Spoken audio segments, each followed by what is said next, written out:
Welcome to the Alex Jones Show. It is Monday, September 2nd, Labor Day, and this has been an amazing weekend. We have some amazing news, and I'm sure you've heard it by now, but we still keep looking at this. What Obama said on Saturday, basically that he was actually going to follow the Constitution. But wait, he didn't really say that. It was a bit confusing when you saw the announcement. And he said at first that he had the right to strike anytime he wanted to. And then he said, might happen tomorrow, might happen in a couple of days, it might happen the next week. But he said he had the authority to do it. And then he started saying he was going to go to Congress. So basically, he's kind of, making the case that he can do it at any time he wants. He still has the authority to do this, but he's going to actually follow the Constitution. But now we hear from Fox News, they've been told from the State Department that he plans on doing this anyway, whether he gets congressional approval or not. So we'll have to wait and see. But either way, this is a huge, huge sea change. It was a big deal when the British Parliament, the end of the week, voted down the Prime Minister.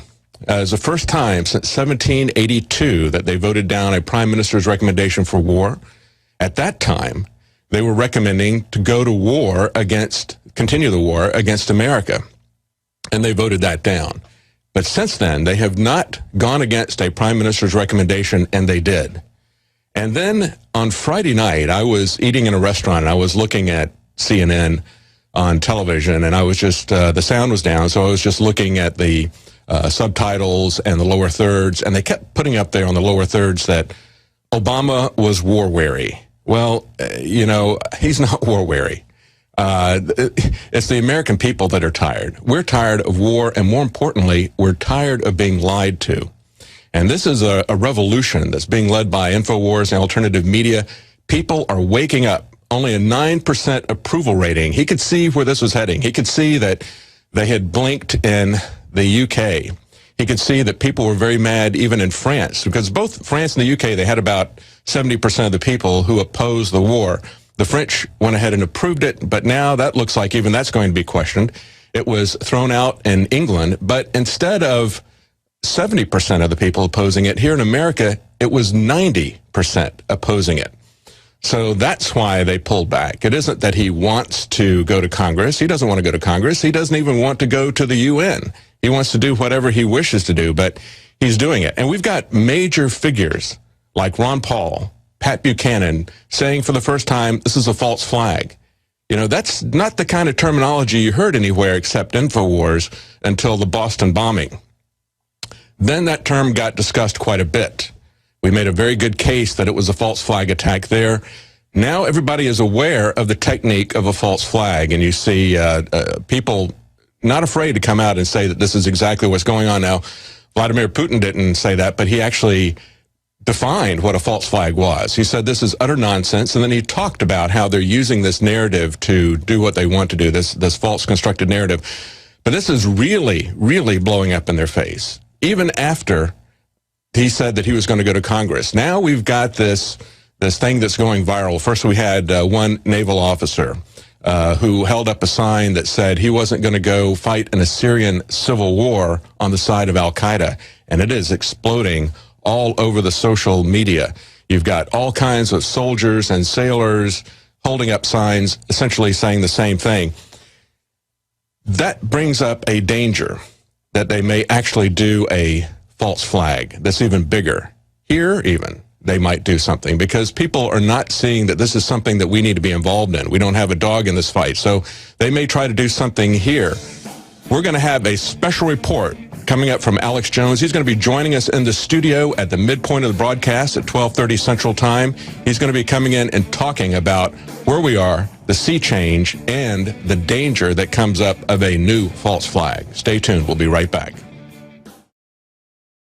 And I'm filling in for Alex Jones. My name is David Knight. This is Monday, September the 2nd, Labor Day. And we were talking just before the break about what an amazing revelation we've had this week of the Obama regime backing down. And I use the term regime. They love to say that it's the Obama administration and it's the Syrian regime, or it's the Iranian regime, or it's whoever they're trying to demonize at the moment. They have a regime, but we have an administration. Well, we have an administration when they start following the Constitution. and they haven't been doing that. But it looks like maybe they will, except that we then learned from Fox News that the State Department has said, no, regardless of what Congress says, he's going to attack. So we'll see what happens. We've got about a week before Congress comes back, and the UN inspectors have left Syria, and they're saying it's going to take them about a week to analyze the data. Now, the last time the UN inspectors went into Syria and looked at the as a supposed gas attack, they ruled that it indeed was sarin gas, and they ruled that it was the rebels. And one of the reasons they did was because both the way that it was delivered, they were homemade rockets, and the sarin gas itself was homemade. You know, it doesn't take a military-industrial complex to make sarin gas. The most famous sarin gas attacks, outside of what Saddam Hussein did, the most famous ones were the ones that happened in Japan, and those were done by a small cult. So it doesn't take a military-industrial complex to do a sarin gas attack. And what they found in May, that was just a couple of months ago, they found that it was a rebel attack, that it was a false flag attack. They were trying to blame it on Syria to try to draw in or to give an excuse for the U.S., which is actually not reluctantly drawn in. We're not, we don't have a government that, as CNN likes to characterize it, is war weary. Obama is not weary of war at all. As a matter of fact, over the weekend, he was still doing drone strikes. He had 6 people killed in Yemen. He had another 3 that he killed in Pakistan. What we have here is a president who is killing people all the time with drone strikes. What it looks like is really just a couple of thugs going at it, like the Bloods and the Crips. You know, they have their drive-by shootings in the neighborhood where they try to set up their turf wars. Well, Obama's got fly-by shootings. You know, he comes in and basically goes against this other gang. The only place where this analogy breaks down is the fact that he actually creates and controls that other gang. You know, the Al-Qaeda was created by Zbigniew Brzezinski during the Carter administration, which eventually became Al-Qaeda. It was the Mujahideen, is what they called themselves at the time. And they were Reagan's freedom fighters, and they're still allied with us in many areas, especially in Syria. As Kucinich said, we would be going in on the side of Al-Qaeda. We would be their air force. And he and Ron Paul and many people are asking why we would do this. Well, why have we had the kind of foreign policy that we've had since World War II? Why do we get involved in every civil war, every struggle, everywhere? Usually we wind up arming both sides, making enemies of both sides, and then selling even more weapons when we go in and take out both sides. And it looks like that's what they're trying to do again. Now, this is a huge sea change. And Alex Jones is going to be here at the midpoint of the show, and he's going to be talking about the implications of this. This has been so big. There's been a moving revolt on social media. We've got people holding up signs who are sailors and soldiers saying they're not going to go fight in a civil war on the side of Al-Qaeda. This is really huge. Only 9% of the people support this. Remember, during the Iraq War, Bush had about 72% approval rating, but that was BS. That was before Snowden. That was before the alternative media, INFOWARS, were vindicated and verified about what we've been telling the public about government spying for quite some time. Let's look at some of the news that's breaking today. We've got from the New York Times, drug agents use vast phone trove, eclipsing the NSA. Yeah, it turns out that the DEA and the war on drugs, I would say the war of drugs, has been attacking the American people and the Bill of Rights up until the point we had the war of terrorism. And it's now the DEA, they're finding out, was doing far more spying on America than even the NSA. So this is revelation that's coming out, and this is something, of course, that Obama doesn't want us thinking about. He also doesn't want us thinking about the fact that the IRS is continuing to hound Tea Party patriots. This is something that was reported by the Washington Times. IRS continues to hound Tea Party patriots, demands even more data for tax-exempt status. So they've got their enemies list just like Richard Nixon did. They're breaking the law. They're violating the Constitution. They're not just eavesdropping or breaking in on the Democratic headquarters. They're eavesdropping and breaking in on people all over the United States, on everybody in the United States. People are upset about this. Foreign governments are upset about this. all of this is tied together. The lack of support, the fact that we can't get Britain, who's historically always been our ally, we can't get them to sign on to this because they distrust us. Even more revelations today about Brazil and Mexico being spied on by the NSA. We are spying on everyone. And now we see that, you know, Facebook, one of the organizations, Facebook and Google, are part of the control grid.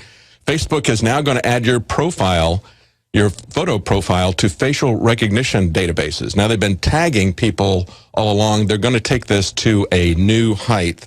So this is also something Facebook is really kind of like a training wheels for people. Gets you used to the fact that you're going to be watched. Everything that you do is going to be followed.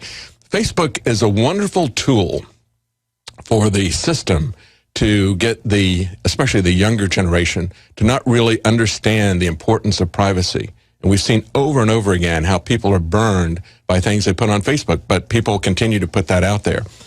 But we're going to be taking your calls today because we're going to have, in the next segment, we're going to talk about a multiple choice quiz. We're going to talk about what really happened in Syria. You know, there's been so many explanations put out there for what happened.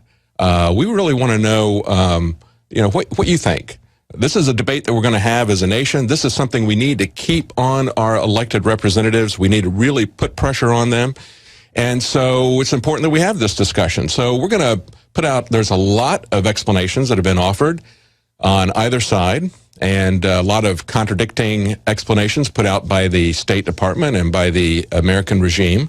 So we want to see what you think about that. We've got some reactions in Congress. Of course, Peter King, former Homeland Security Chairman, is absolutely horrified that Obama would not go to war, that he would actually even consult with Congress. He said President Obama is abdicating his responsibility as commander-in-chief, and he is undermining the authority of future presidents. He said the president doesn't need 535 members of Congress to enforce his own red line. Well, Peter King, have you even read the Constitution that you swore to? Or is it like those bills that you sign all the time that you don't ever read? I mean, this is just amazing.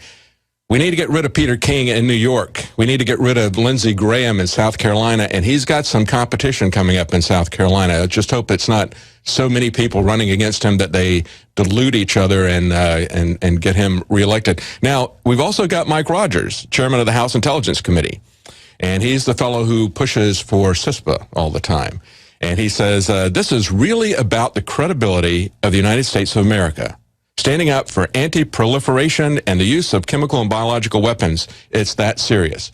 You see, it's about our credibility. We drew a line in the sand, and we have to stand by that line. You know, it's kind of like the bully. You know, when the bully draws a line in the sand and you cross that line, he's got to do something about it. And that's really the overarching justification that John Kerry and Obama and Mike Rogers and Peter King, and do you notice how it's always the people who are always against due process, who are always for the police and surveillance state, the Peter Kings, the Mike Rogers, the Lindsey Grahams, and the John McCains, they're always for war as well, right? It's war and the police state. It's always the same people on the wrong side of all these vital issues. But we do have some people on the other side. Justin Amash said, it's unfortunate that it's gotten to the point where I have to thank the president for following the Constitution and the law. And then he goes on to say, President Obama hasn't come close to justifying war in Syria. I look forward to this debate. The president must comply with a vote of Congress. That is not optional. Well, good for Justin Amash. He's, of course, a congressman from Michigan. And then Rand Paul had a great statement yesterday on Meet the Press. He said, how can you ask a man to be the first one to die for a mistake? And, of course, that's a paraphrase from John Kerry. John Kerry had said, famously, at the end of the Vietnam War, he said, how do you ask a man to be the last one to die for a mistake? And he's now on the side of asking someone to be the first one to die for a mistake. Now, do we have that clip ready for of Rand Paul? Yeah, let's take a look at what Rand Paul said that's not getting as much coverage about this whole thing about the red line. Go ahead and play that. Why not draw that line in the sand, as the president wants you to, and say, we can't allow WMD to be used? I think the line in the sand should be that America gets involved when American interests are threatened. I don't see American interests involved on either side of this Syrian war. I see Assad, who has protected Christians for a number of decades, and then I see the Islamic rebels on the other side who have been attacking Christians.